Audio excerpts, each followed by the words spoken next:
Oke, kita lanjutkan contoh soal ya. Habis penjelasan berat tadi kita terapkan di soal ya. Oke, contoh soal ada dua contoh soal yang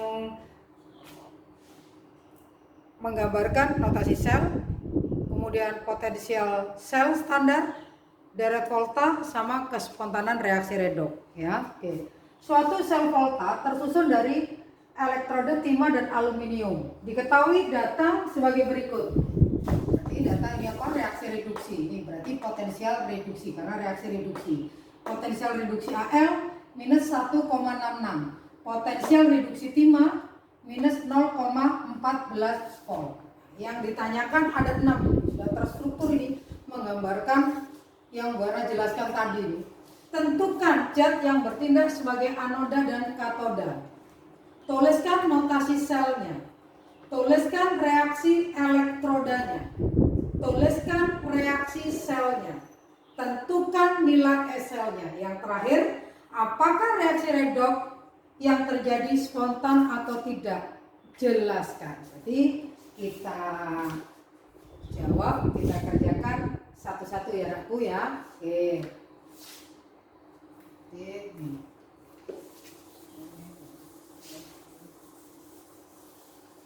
Kita jawab ya, jawab soal ini.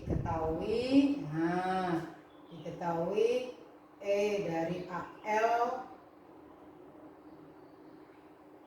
sama dengan minus 1,66 volt.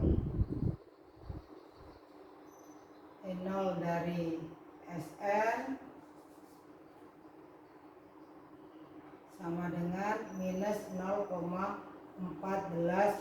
volt. Oke, yang ditanyakan A, zat yang bertindak sebagai anoda dan katoda. B, notasi sel. C, reaksi elektroda. D, reaksi selnya. E, mencari E selnya. F, kespontanan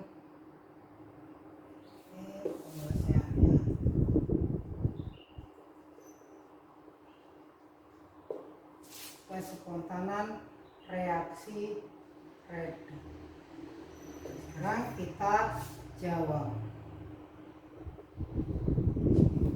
Oke, jadi itu ya. Jadi diperhatikan dari soal kamu harus bisa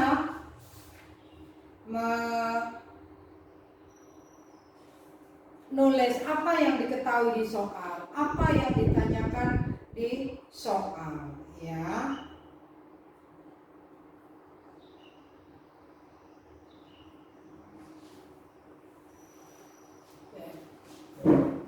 Jadi dari sini, ini potensial reduksi berarti potensial reduksi dari AL, potensial reduksi dari SN. Kemudian ditanya, zat mana yang bertindak sebagai anoda? Berarti kita lihat tadi dari potensial reduksi. Apa itu potensial reduksi? Potensial listrik yang dihasilkan dari suatu reaksi reduksi. Semakin mudah suatu zat mengalami reduksi, maka E0-nya semakin besar. Jadi kalau E0-nya besar, mudah direduksi. Berarti dalam sel volta dia bertindak sebagai katoda.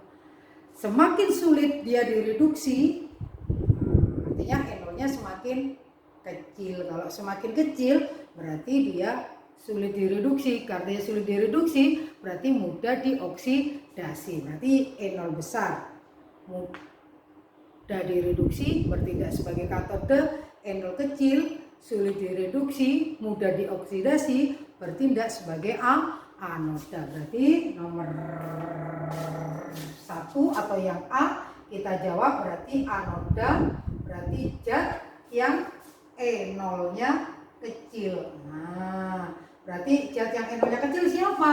Minus 1,66 dengan minus 0,14. Nah, siapa? Minus 1,66. Oke, berarti AL.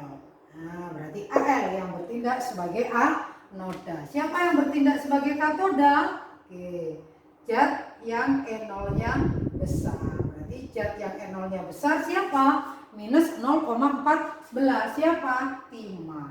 Oke, berarti kalau ada dua elektrode timah sama aluminium, diketahui potensial reduksinya, kita analisa, ternyata yang besar akan bertindak sebagai katoda, mengalami reduksi. Yang E0-nya kecil bertindak sebagai anoda, akan mengalami oksidasi, yaitu Al mengalami oksidasi. E0-nya kecil bertindak sebagai anoda, sedangkan yang E0-nya kecil bertindak sebagai katoda, mengalami reduksi. Siapa? Timah. Saya oke. Yang B, buat notasi selnya. Berarti notasi selnya tadi oxide, ya.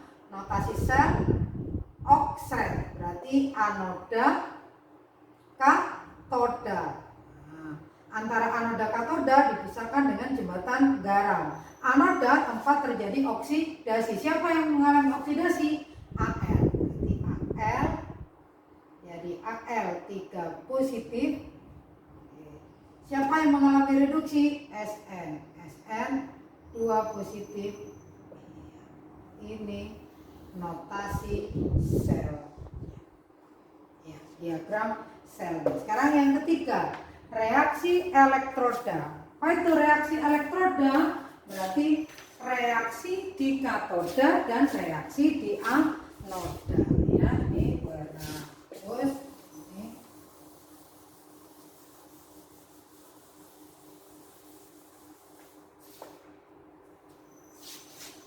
Berarti yang C, reaksi elektroda.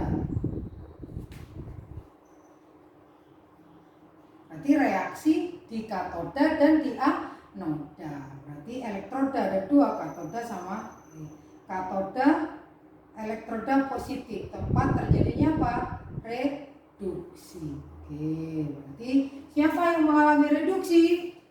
Sn. Oke, berarti kita tulis Sn. Berarti ini ya. Jadi saya ulang ini supaya kita hafal. Siapa yang mengalami reduksi? Sn. Tulis reaksi reduksinya Sn 2 positif, 2 elektron. Oke, menghasilkan Sn. Berarti E0-nya berapa? Minus 0,14. Kemudian anoda. Nah, anoda kutub negatif, tempat terjadinya apa? Oksidasi. Siapa tadi yang mengalami oksidasi?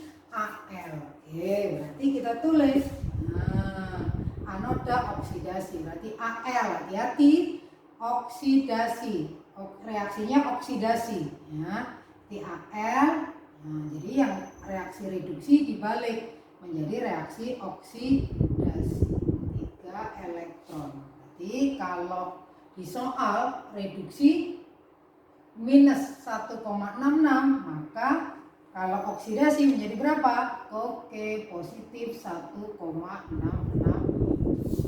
Ya, itu reaksi elektrodanya. Nah, sekarang yang B. Tuliskan reaksi selnya. Berarti reaksi sel gabungan antara reaksi katoda dan reaksi di anoda, ya, digabung. Berarti D katoda kita tulis Sn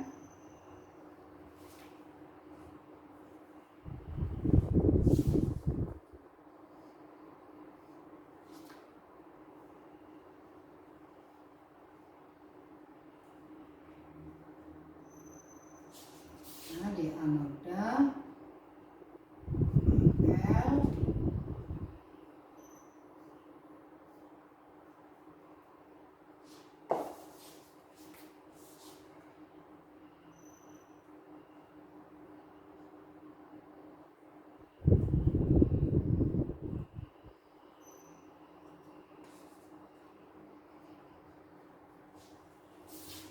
Al.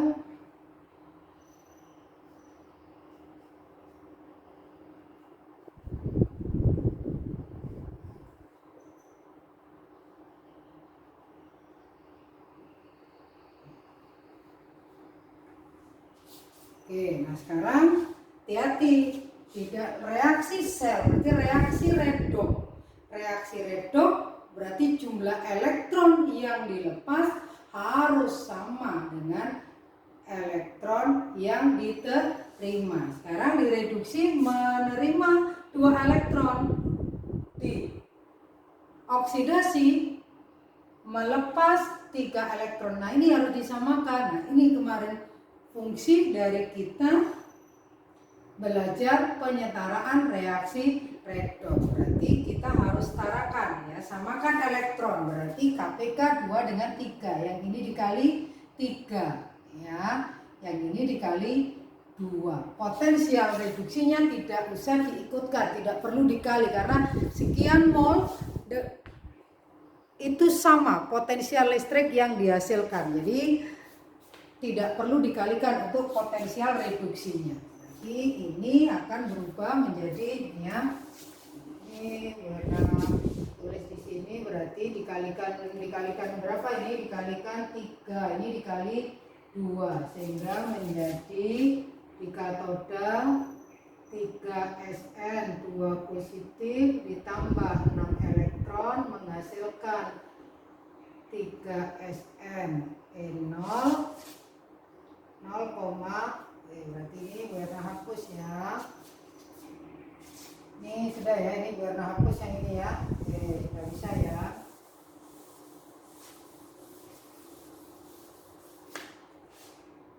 E0 minus 0,14 volt.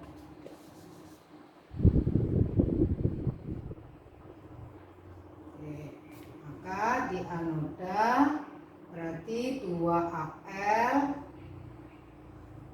menjadi 2Al 3 positif plus 6 elektron. Oke, ini supaya nolnya supaya lurus biar sama.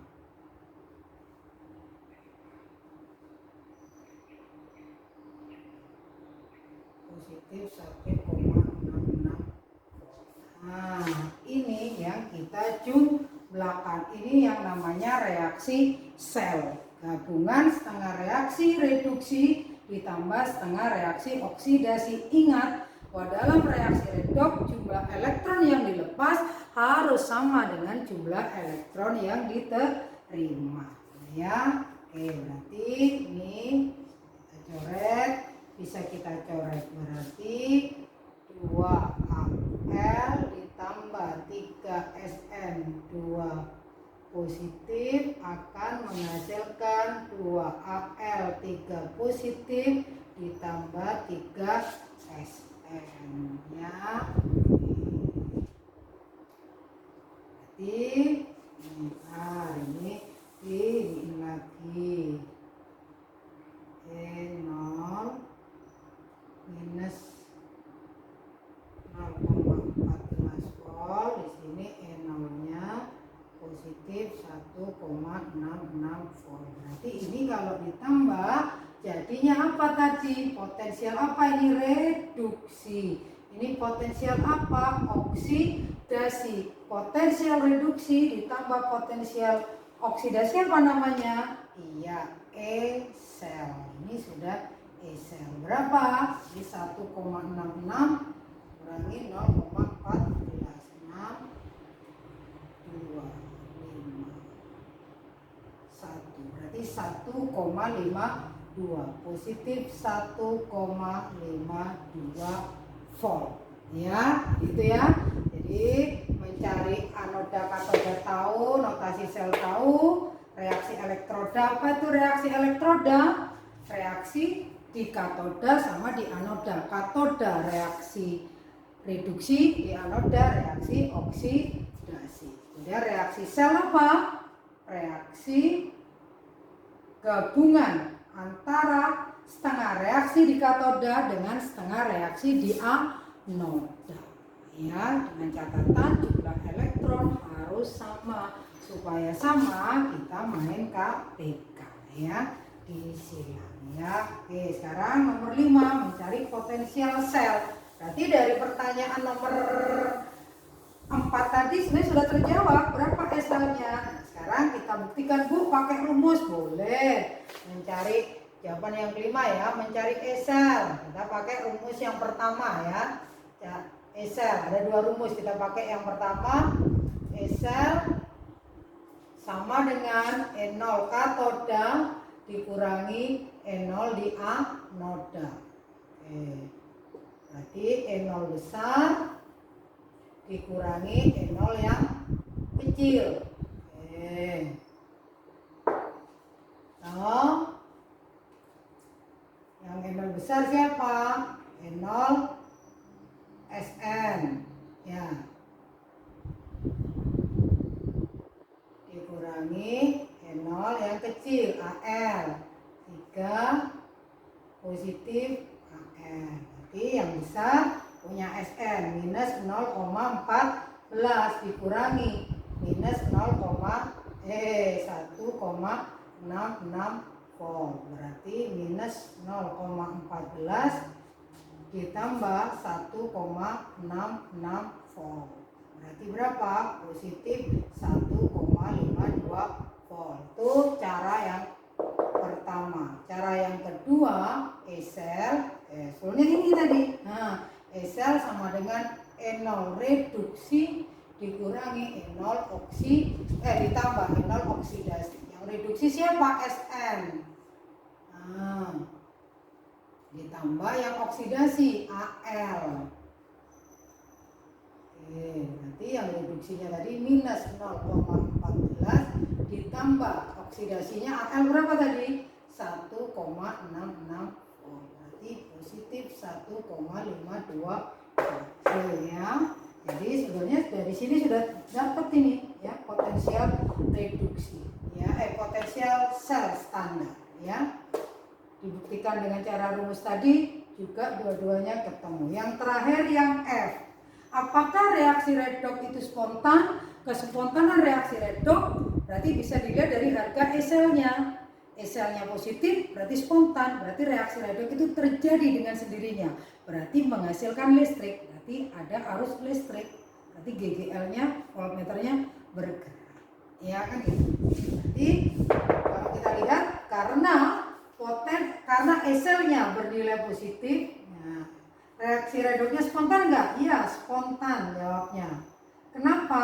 Karena E selnya bernilai positif. Berarti reaksi redoks terjadi.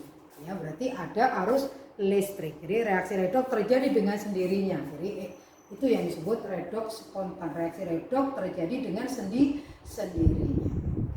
Jadi bernilai positif. Bisa dipahami anakku ya? Jadi dari harga potensial reduksi kita bisa menentukan sel volta itu susunannya, siapa yang bertindak sebagai anoda, siapa yang bertindak sebagai katoda, bagaimana kita menulis diagram selnya, bagaimana kita menentukan reaksi di elektrodanya, reaksi di katoda, setengah reaksi di katoda dan setengah reaksi di anoda. Hati-hati, katoda tempat terjadi reduksi, anoda tempat terjadi oksidasi. Siapa yang mengalami reduksi? Zat yang E0-nya besar. Siapa yang mengalami oksidasi? Zat yang E0-nya kecil.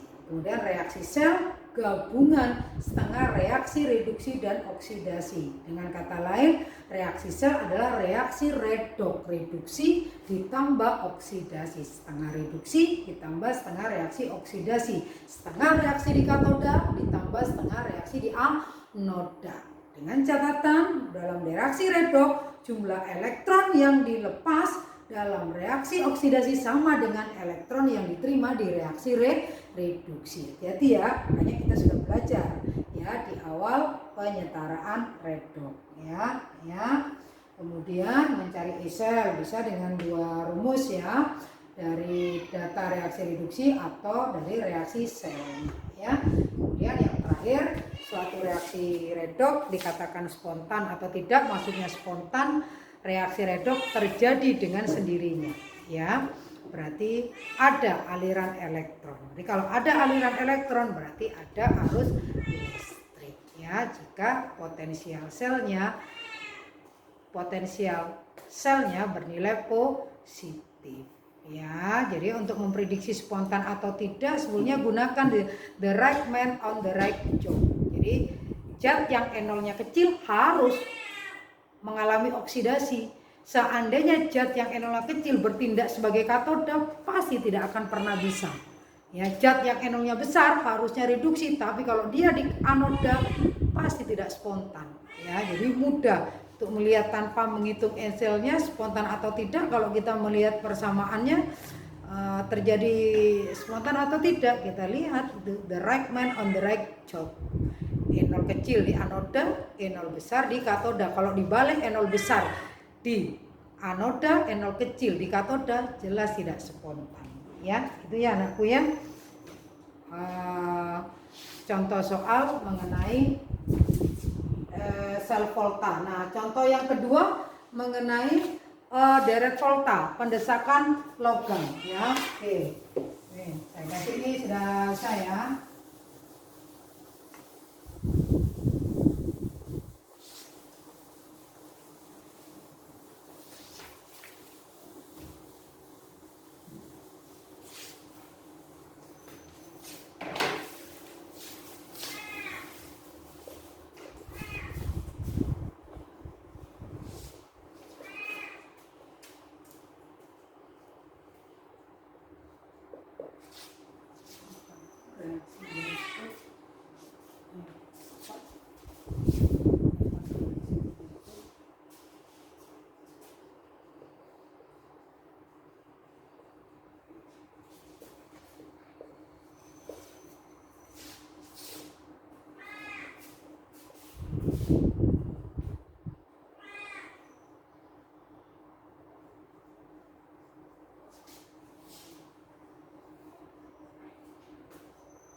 Oke, ya. Sekarang kita lihat contoh yang kedua. Contoh soal mengenai pendesakan logam atau deret volta. Nyatakan reaksi berikut dapat berlangsung atau tidak nih. Nikel direaksikan dengan padatan nikel direaksikan dengan larutan natrium klorida menghasilkan larutan nikel 2 klorida dan padatan natrium. Sekarang gimana caranya ini Bu Erna? Nah, tadi di dalam deret volta. Nah, mau dihafalkan ya deret volta. Yang punya Bu Erna mungkin tidak sama dengan di berbagai buku, tapi Bu Erna mengambil salah satunya. Ya, lihat kalau Bapak Kaisar nanti meninggal, nanti NA. Alam mana zaman kerajaan Fir'aun? Candi Codet Nabi NI Sulaiman. Ya. Pemberantas buta huruf, berarti antara NI sama NA. Nah, di dalam deret volta berarti ini NA baru NI. Nah, NA terletak di sebelah kiri NI. Artinya apa? Bahwa NA adalah reduktor, sementara NI bertindak sebagai oksidator. Sementara di sini NI mengambil mereduksi Na dari positif di bloknya positif 1 di min 1 berubah menjadi 0. Apakah ini bisa terjadi? Apakah Ni bisa mereduksi Na? Tidak. Pinter. Kenapa? Karena Na terletak di sebelah kiri. Logam yang ada di sebelah kanan tidak akan pernah bisa mendesak logam yang ada di sebelah kirinya. Berarti Ni tidak akan pernah bisa merebut pacarnya Na, tidak akan pernah bisa mengambil Cl karena Na lebih kuat, sehingga jawabannya tidak akan pernah berlangsung, tidak akan pernah terjadi. Bu, kalau sebaliknya Na ditambah NiCl menghasilkan NaCl plus Ni.